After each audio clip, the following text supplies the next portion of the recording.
So, what is perhaps the greatest show and or franchise for someone with Asperger's syndrome or any type of anxiety issues to hold one's attention, has a colorful cast of characters, as well as great morals and lessons that someone with some form of autism can take inspiration from, both in real life and in a creative passion? The answer, of course, is MLP, but Pokemon comes in a close second. For myself, and a large majority of the autistic community, Pokemon has, and still does, hold a lot of love for us. Why? Well, funny enough, because the creator, Satoshi Tajiri, is also an Aspie himself, who spent much of his childhood catching bugs and playing video games. Well, arcade games, but you get the idea. So it kind of makes sense how, when you think about it, one of the biggest morals Pokemon can teach us is about friendship and patience, which I'm sure Mr. Shato took a lot of time to sneak in these clever aspects. Whether it be needing to trade with friends to complete your Pokédex, how Pokemon can grow faster if you hold off evolving them, to many other rather subtle things that can teach one, such as myself, the importance of patience. It's because of this that Pokemon has endured well beyond its prime to 20 years, and I'm here today to pay tribute to this seemingly simple game that has influenced myself in a way so much, with my top 10 favorite Pokemon of all time. Number 10. Azumarill. Starting this list off, while possibly one of the weakest Pokemon stat-wise, even among the babies, I can't help it. It's just so cute. Top it off being one of my first eggs I've ever hatched, how could it not be on this list? Although this Pokemon's love actually comes from a rather sad tale of mine. See, when, many years ago, my parents took me to New York City and the Pokemon Center, one of the souvenirs I brought back home with me was an Mizuno minifigure doll, and as often I would take it around with me everywhere. That is, till one day on a road trip, I lost it at a gas station, never to be seen again. So what can I say? While he may have his problems and even a little bit tragic tie into my past, I personally think he's still one of my favorites and cutest of them all. Number 9. Wailord.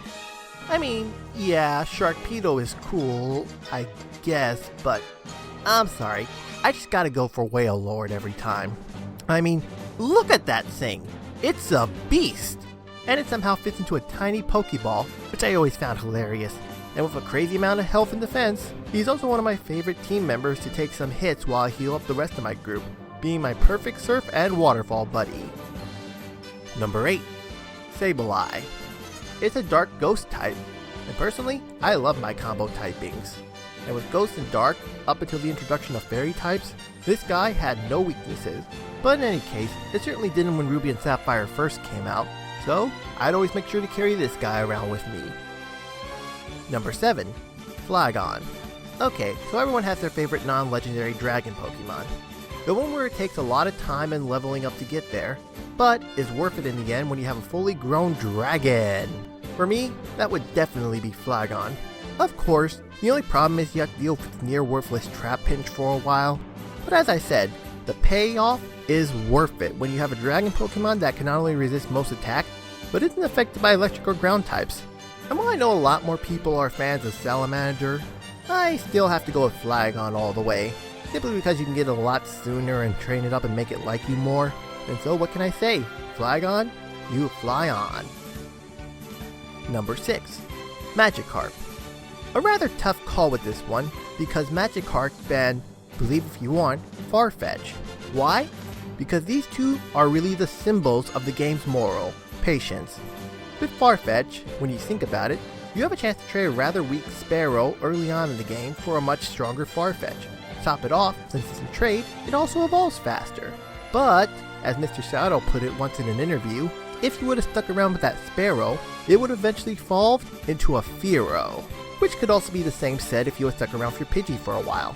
Though with that said, I do gotta give this more to Magikarp, simply because, unlike Farfetch, it's in pretty much every incarnation of Pokemon. Talk about fan favorites. With just a little bit of patience, you get possibly one of the most feared and powerful water types in the game. How's that for slow and steady winning the race? Number 5. Zigzagoon.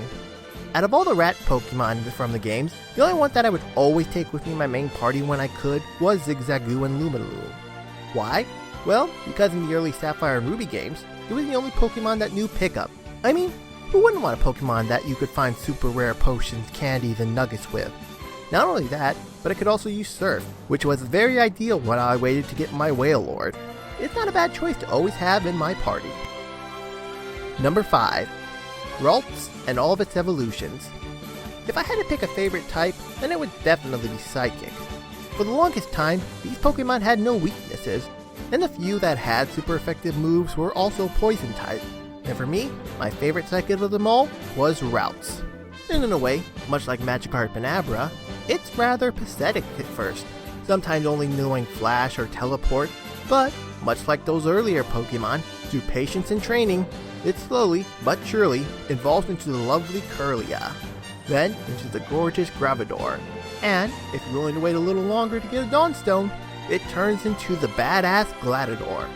What can I say, aside from just how awesome Psychic types are? Number 3. Almanite and Almastar.